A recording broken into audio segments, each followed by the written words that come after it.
Class 11 new syllabus 2025 যে important প্রশ্নগুলো chapter 3 রাজনীতির বিবর্তন শাসনতান্ত্রিক এবং প্রাতিষ্ঠানিক ধারণা থেকে যে স্তরগুলো ইম্পর্টেন্ট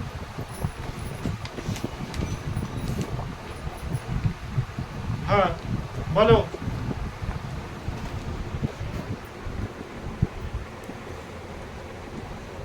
পিতৃহন্তা বংশ নামে পরিচিত হর্ষক বংশ, মৌর্য বংশ, নন্দ বংশ, শিশুনাগ বংশ।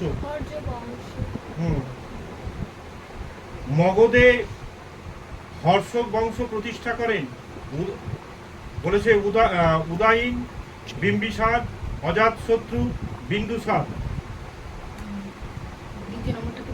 বিম্বিসার বিম্বিসারের উপাধি ছিল শ্রেণী। রাজা বিম্বিসারের দরবারে বিখ্যাত চিকিৎসক কে ছিলেন?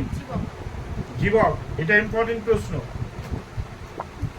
যে হর্ষক বংশের রাজা নিজ পিতাকে হত্যা করে সিংহাসনে বসেন তিনি হলেন নাগদশক, উদয়ন, অনুরুদ্ধ, অজাতশত্রু। প্রথমেরটা নাগদর্শন হবে না। অজাতশত্রু। অজাতশত্রুর মন্ত্রী ছিলেন বাস্কাকর, অনুরুদ্ধ, কৌটিল্য, কোনটি নয়। অজাতশত্রু যে ধর্ম গ্রহণ করেন তা হল বৌদ্ধ ধর্ম, জৈন ধর্ম, হিন্দু ধর্ম না ডি?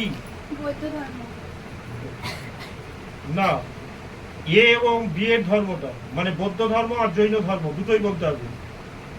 অজাতশত্রু যে উপাধি ধারণ করেন তা হল শ্রেণিক, পুনিক, অগ্রসেন, সেনিয়া। না, হ্যাঁ পুনিক।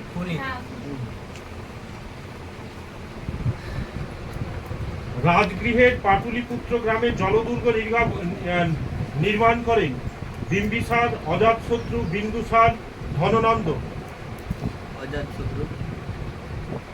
মগধের রাজধানী রাজগৃহ থেকে পাটুলিপুত্র স্থানান্তর করান বিম্বিসার, বিন্দুসার, অজাতশত্রু, উদয়ন। হর্ষক বংশের শেষ রাজা ছিলেন নাগদশক, উদয়ন, বিম্বিসার, কালাশক।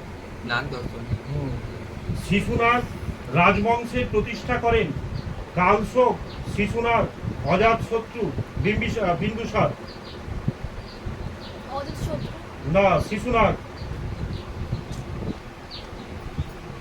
শিশুনাগ যাকে হত্যা করে মগধের সিংহাসনে বসেন তিনি হলেন নাগদশক, কালাশোক, ধননন্দ না উভয় ভদ্র। কার আছে? উভয় ভদ্র কোনটা হবে? না, নাগদশক। বৈশালীতে দ্বিতীয় বৌদ্ধ সঙ্গীত অনুষ্ঠিত হয় যার পৃষ্ঠপোষকতায় তিনি হলেন মহাপদ্মনন্দ, ধননন্দ, কালাশোক, অজাতশত্রু। শিশুনাগ রাজবংশের শেষ রাজা ছিলেন কালাশোক, শিশুনাগ, দেবাভূতি, নন্দীবর্ধন। শিশুনাগ বংশের পর মগধে যে বংশের সূচনা হয় হর্ষক, শিশুনাগ, নন্দবংশ কোনটি নয়। হ্যাঁ, নন্দবংশ প্রতিষ্ঠা করেন মহাপদ্মনন্দ, অজাতশত্রু, ধননন্দ, বিম্বিসার। না, মহাপদ্মনন্দ। মহাপদ্মনন্দ যে বর্ণে অন্তর্গত ছিলেন তা হল ব্রাহ্মণ, ক্ষত্রিয়, বৈশ্য না শূদ্র?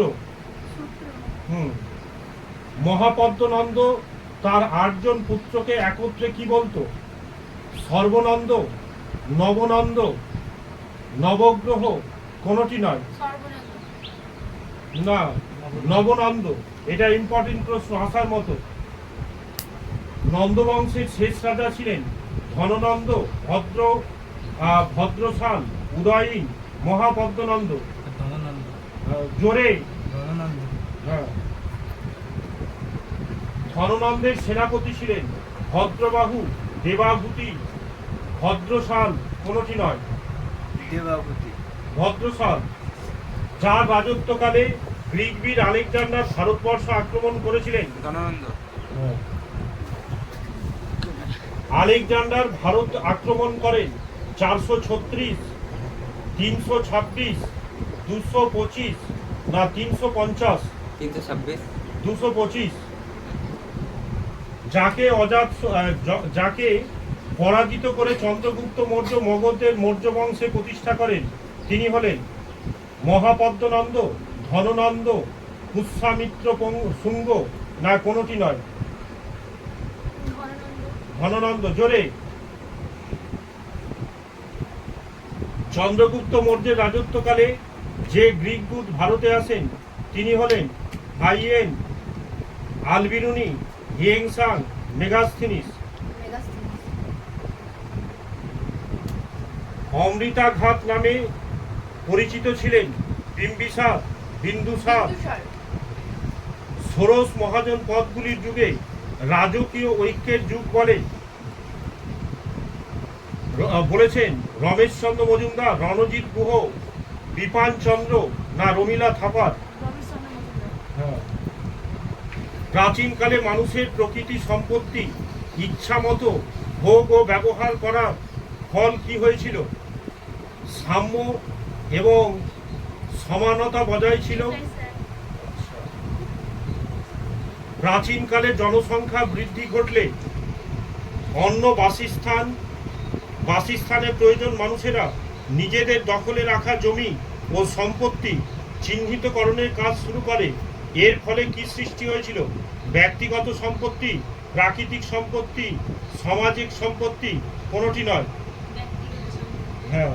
প্রাচীনকালে কোনো ঘটনা পর সাম্যবাদী সমাজের অবসান ঘটে এবং রাষ্ট্র প্রতিষ্ঠার প্রয়োজনীয়তা দেখা দেয়। 1 নম্বর, জাতপাতের বৈষম্য সৃষ্টির পর, ধনী দরিদ্রের বৈষম্য সৃষ্টির পর, লিঙ্গ বৈষম্য সৃষ্টির পর না বয়স বৈষম্য সৃষ্টির পর? ধনী দরিদ্রের বৈষম্য সৃষ্টির পর। ঠিক আছে। আমি তোমাদের ছোট ভাই, আমি বারবার বলছি আমার বাবার কমেন্টগুলো তোমরা করো, 99% আসবে। ও তোমরা অনেকে ভিডিও দেখছো কিন্তু লাইক আর সাবস্ক্রাইব করছো না। তোমরা লাইক এন্ড সাবস্ক্রাইব করে আমার বাবার চ্যানেলটাকে একটু এগিয়ে নিয়ে যেতে সাহায্য করো।